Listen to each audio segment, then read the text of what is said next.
बहुजन समाज में जन्मे सभी संतों गुरुओं महापुरुषों को नमन करता हूँ। और दो विषय जिन पर मैंने आपसे कहा कि आपसे बात करनी है, पहला संविधान बचाओ यात्रा और दूसरा नई संसद में नई राजनीति जो देखने को मिली उस पर। सबसे पहले हम लोग फर्स्ट विषय पर बात करेंगे और फर्स्ट विषय है संविधान बचाओ यात्रा। मध्य प्रदेश में 6 से 7 जिलों में हम लोग गए। मैं उन सभी साथियों का धन्यवाद करूंगा जो लोग इस संविधान बचाओ यात्रा में लगातार मेरे साथ थे। कई तरह की परिस्थितियों का सामना हुआ। बहुत सारे ग्रामीण क्षेत्रों से गुजरते हुए बहुत सारे लोगों की समस्याएं सुनी। रात में कार्यकर्ताओं के साथ कैडर में शामिल होने का मौका मिला, उनको समझाने का मौका मिला और सड़कों पे माताओं का, बहनों का, बुजुर्गों का, नौजवानों का प्यार देखने को मिला। ये एक अलग तरह का एक्सपीरियंस और मेरे लिए इसलिए भी बहुत महत्वपूर्ण था कि जब एक तरफ मेरी जान लेने के लिए कुछ लोग जो हैं प्रयास कर रहे हूं, वहीं भीम आर्मी आजाद समाज पार्टी के युवा साथियों द्वारा, भाइयों द्वारा एक सुरक्षा चक्र बना के जिस तरह से यात्रा को पहले चरण को पूरा कराएगा, ये बड़ा ऐतिहासिक था। उनका प्यार, उनका त्याग, उनकी ईमानदारी, उनका संघर्ष देखने लायक था।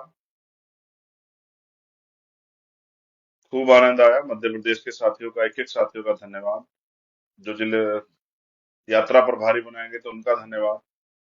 जिन लोगों ने जिस तरह से भी तन मन धन से जो सहयोग किया, खाना खिलाया, लेटने की जगह दी, उन सब का धन्यवाद।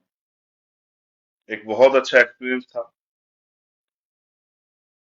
कई नई बातें कि आज भी 200-250 रुपए की दिहाड़ी, यानी कि माने दे वेतन पर जो है लोग रोजाना काम करते हैं पेट पालने के लिए। कई इस तरह की बातें कि आज भी असमानता, जातिवाद मध्य प्रदेश में बड़े पैमाने पे है, सामंतवाद बड़े पैमाने पे है। आज भी कई जगह पे घोड़ी निकालने पे, स्वाभिमान सम्मान का जीवन जीने पे तमाम तरह की परेशानियों का सामना करना पड़ता है। ये भी एक नए तरह का एक्सपीरियंस था। और क्योंकि यात्रा मंदसौर जाते हुए राजस्थान के भीलवाड़ा डिस्ट्रिक्ट के आसपास, भीलवाड़ा के आसपास डग विधानसभा, उसके साथ वाली विधानसभा से भी निकली तो पूरे पूरे गांव के लोग काम छोड़ के सड़कों पे थे। माताएं, बहनें, प्यारी प्यारी बच्चियां, जिनको बहुत सारी उम्मीद, आशाएं भीम आर्मी आजाद समाज पार्टी से। और ये तब था कि जब बहुत बड़ा कोई प्रचार तंत्र नहीं था। कोई गांव ऐसा नहीं था जिसके बाहर लोग ना खड़े हों। 2-2 किलोमीटर अंदर गांव से सड़क पे आके खड़े होना और घंटों इंतजार करना, ये जो काम करने की उम्मीद हम लोग लेके चले हैं, उसको एक बहुत बल देता है और हमारे आत्मविश्वास को मजबूत करता है। संविधान बचाओ यात्रा के सहयोगी साथी जिनके विचारों से संविधान बचाओ यात्रा आगे बढ़ी, उनका भी धन्यवाद। Specially Azad Samaj party Bhim army committee का धन्यवाद।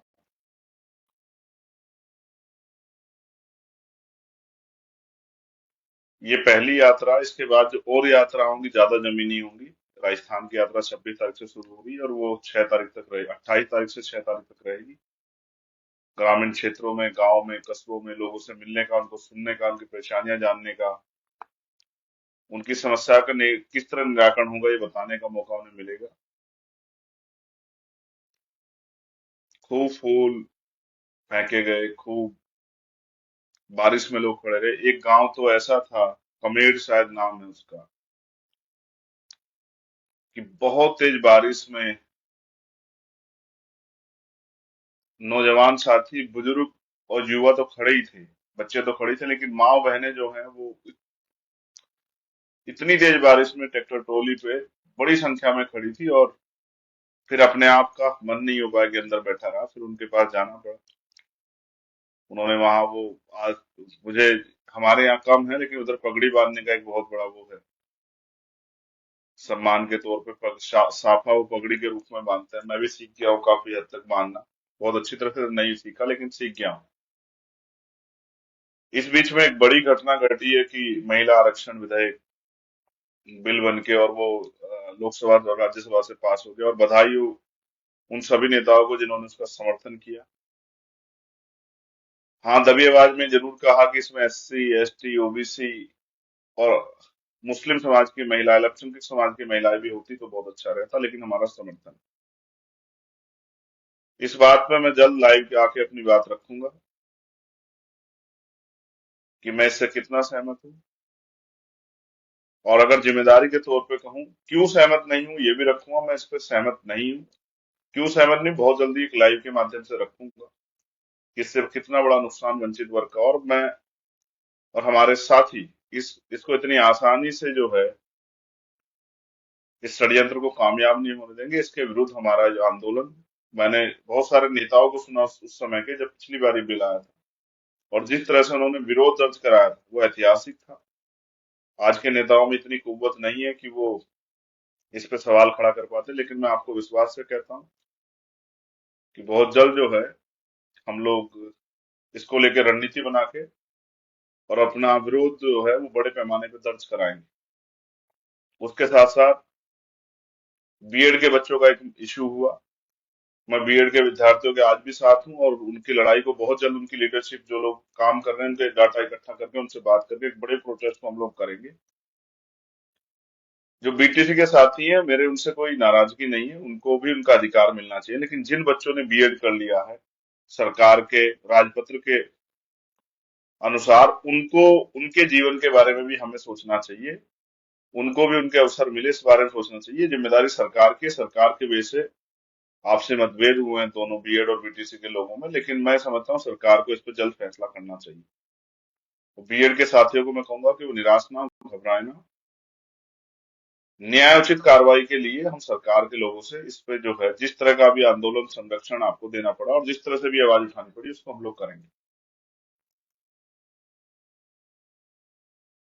जिन लोगों को बीटीसी से अवसर मिला उनके लिए भी मंगल कामनाएं। वो इस बात से वो ना हो कि भाई हमारी शक्ति बहुत अधिक है और हम लोग प्रोटेस्ट करेंगे तो उनका हक छीनेगा, उनका हक नहीं छीनेगा, उनका हक भी उनको मिलेगा, लेकिन बीएड के 1.5 करोड़ से ज्यादा अभ्यर्थियों के बारे में भी हमें सोचना पड़ेगा। हम प्रयास करेंगे आपका हक छीने बगैर उनको उनका हक मिले। दूसरा विषय जो एक सांसद जी ने एक दूसरे माननीय सांसद को जिस तरह की भाषा का प्रयोग किया सदन में, और जिस तरह से बहुत पहले से हम देख रहे हैं किस तरह से जो है माननीय स्पीकर महोदय जो है, अध्यक्ष महोदय, लोकसभा के जो अध्यक्ष हैं वो कार्रवाई करते हैं, लेकिन इस बार वो कार्रवाई के नाम पे सिर्फ डांट के जिन्होंने उन्होंने छोड़ दिया।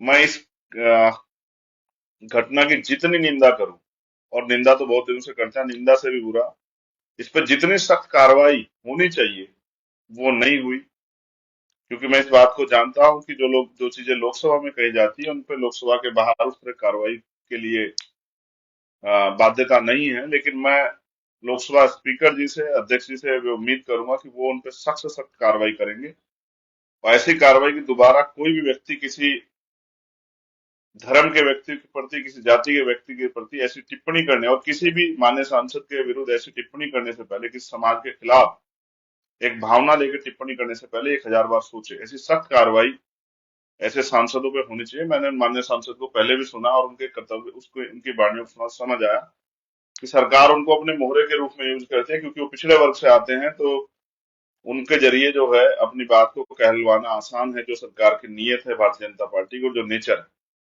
और जिस तरह की विचारधारा और जिस तरह के लक्ष्य पर वो लोग काम कर रहे हैं और जिस तरह का राजनीतिक एजेंडा उनका है, वो जानते हैं कि जब तक मुसलमानों को इस देश में गाली नहीं दी जाएगी तब तक वो हिंदुत्व के नाम पे एससी, एसटी, ओबीसी को भाई बना के कंसोलिडेट नहीं कर पाएंगे।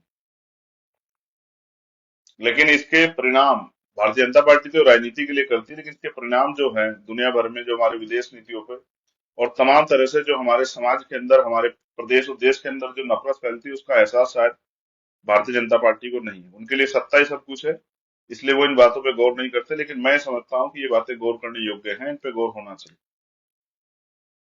हमारे माननीय सुप्रीम कोर्ट ने भी कहा कि हेट स्पीचेस पे हम लोग कार्रवाई करेंगे, लेकिन ये कैसी नई संसद है जिसके पहले ही सत्र में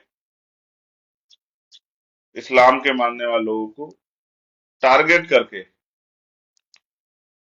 इतना बड़ा अपमान और इतने अपशब्द कहने की हिम्मत सरकार के सांसद द्वारा की गई। मैं इसको एक सोची समझी साजिश मानता हूं, लेकिन सरकार इस बात को समझे, जो बात मैं आपसे कह रहा हूं, कि इसका कितना बड़ा रिएक्शन अरब कंट्रियों से आएगा और कितना जो है अरब कंट्रीज पे जो है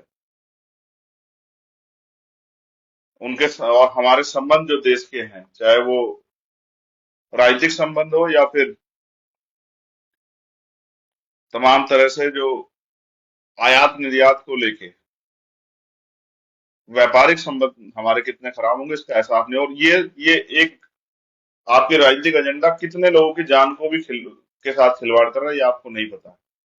जो अरब कंट्री में हमारे लोग रहते हैं, स्पेशली जो हमारे बड़े पैमाने पे कमजोर वर्गों के लोग जो रोजगार करने के लिए वहां गए हैं, उनकी जान के साथ कितना बड़ा खिलवाड़ आपने किया, आपको जानकारी नहीं है। उनके रोजगार के साथ कितना बड़ा खिलवाड़ आपने किया, आपको जानकारी नहीं है। बस आपका एकमात्र उद्देश्य है कि आपने आपका राजनीतिक एजेंडा कामयाब हो। मैं लोकसभा में तो नहीं हूं, अगर मैं लोकसभा में सदस्य के रूप में होता तो शायद वही इस पे हम लोग जो है अपनी जवाबदेही सुनिश्चित करते। मुझे विपक्ष के साथियों से भी ये कहना है कि उसी दिन सदन को बंद करवा देना चाहिए था। उसी दिन जो है सदन के बाहर तत्कालिक रूप से हड़ताल पे बैठ जाना चाहिए था, आंदोलन करना चाहिए था, क्योंकि एक व्यक्ति का नहीं, एक समाज का मामला था। जब छोटी छोटी बातों पे वहां आंदोलन होते हैं, छोटे छोटे मुद्दों पे वहां आंदोलन होते हैं, अपनी बात रखी जाती है, विरोध दर्ज होता है, तो इतने बड़े मामले पे क्यों देरी हुई? और इसका परिणाम ये हुआ कि ये पूरा मामला एक मजाक बन के रह गया और हम लोग आरोप प्रत्यारोप लगा रहे हैं। ये एक घटिया सोच और घटिया मानसिकता जो भारतीय जनता पार्टी के नेताओं में, भारतीय जनता पार्टी के कैडर के इशारे पे, भारतीय जनता पार्टी के राजनीतिक एजेंडे के इशारे पे जो आ रही है, इसकी जिम्मेदारी देश के प्रधानमंत्री, गृह मंत्री और आरएसएस के जो हमारे प्रमुख हैं उनकी बैठती है कि वो सामने क्या कहते हैं, पीछे क्या कहते हैं, उनके मन में क्या है और वो उनकी जबान पे क्या है। ये तमाम उन बातों को जो है ना चरितार्थ करता है जो हम लोग देखते हैं। वो बाहर से आए हुए मुस्लिम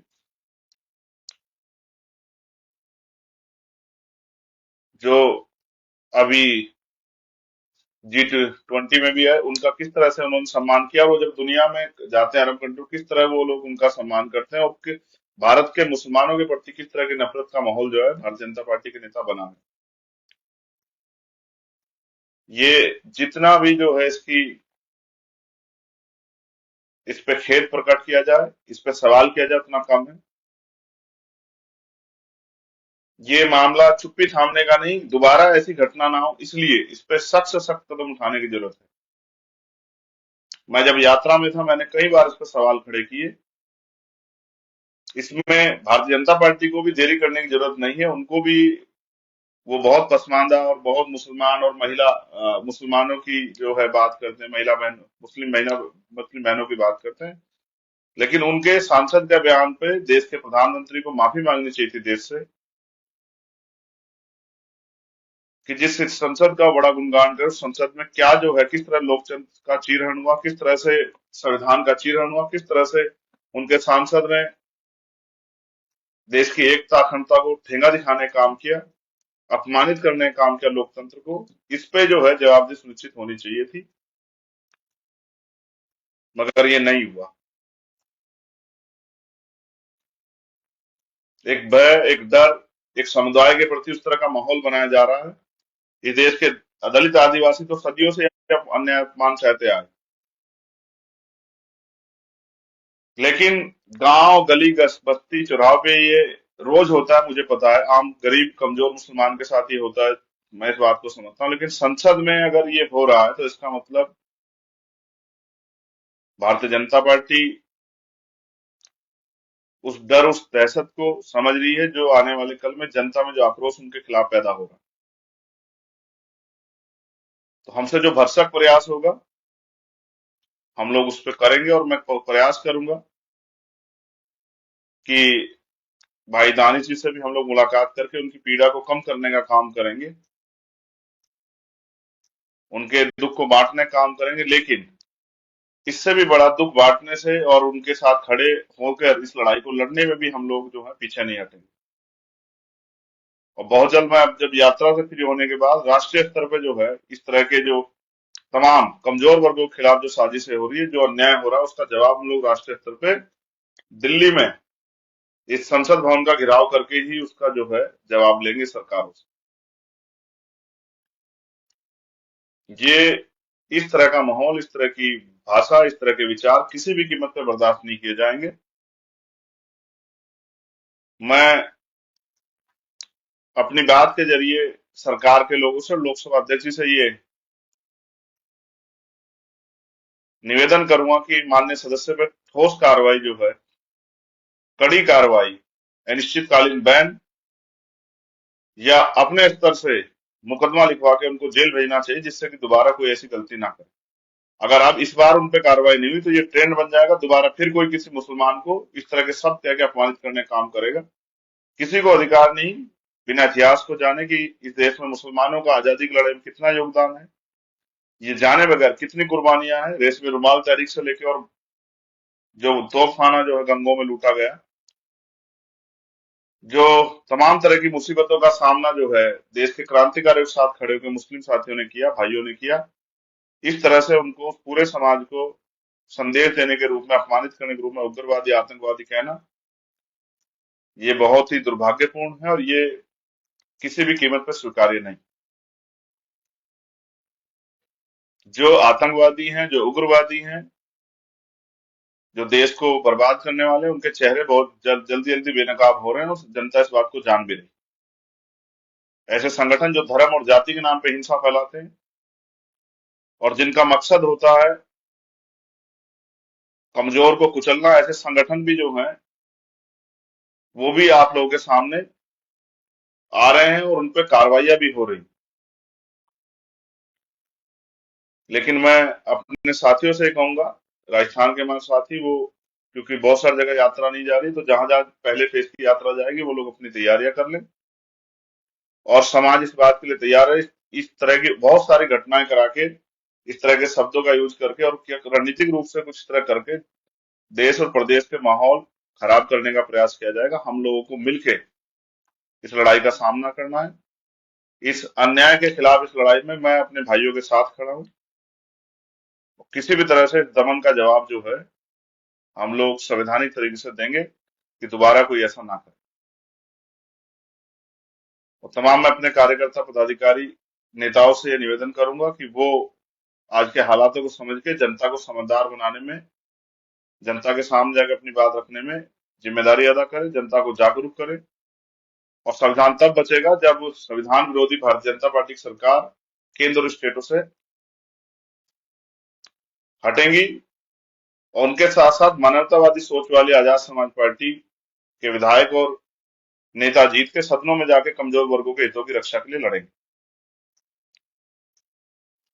जब तक भारतीय जनता पार्टी सत्ता में रहेगी तब तक संविधान सुरक्षित नहीं है और तब तक संविधान की सुरक्षा हो भी नहीं सकती। इसलिए इनको निकालने के साथ साथ अपनी ताकत भी बनाना, क्योंकि अपनी लड़ाई किसी दूसरे के भरोसे नहीं छोड़ सकते। बहुत दिन छोड़ के रखे, उसके परिणाम क्या हुए आप भी बेहतर जानते हैं। तो मैं कमर कसने के लिए कहूंगा, मैं पुणे मध्य प्रदेश के साथियों से और राजस्थान के साथियों से, और 9 अक्टूबर को धामपुर, बिजनौर, नगीना लोकसभा क्षेत्र में जो रैली होने वाली है उसके लिए भी उत्तर प्रदेश के साथियों को, जो पश्चिम के साथी हैं, उनको कहूंगा कि वो तैयारी कर लें। अपने छोटे छोटे साधनों से पहुंच के अपनी रैली को सफल बनाना, ये आपके मान सम्मान की लड़ाई है। और ये संदेश भी है सरकारों को कि हम किसी भी कीमत पे, भले ही हमारे विधायक एमपी ना हो, लेकिन अन्याय हम लोग कमजोर वर्गों पे बर्दाश्त नहीं करें। बहुत बहुत धन्यवाद। जय भीम, जय भारत, जय मंडल, जय जोहार, जय संविधान। आप सभी के लिए मंगल कामनाएं, आप सभी के लिए बहुत सारा प्यार। धन्यवाद।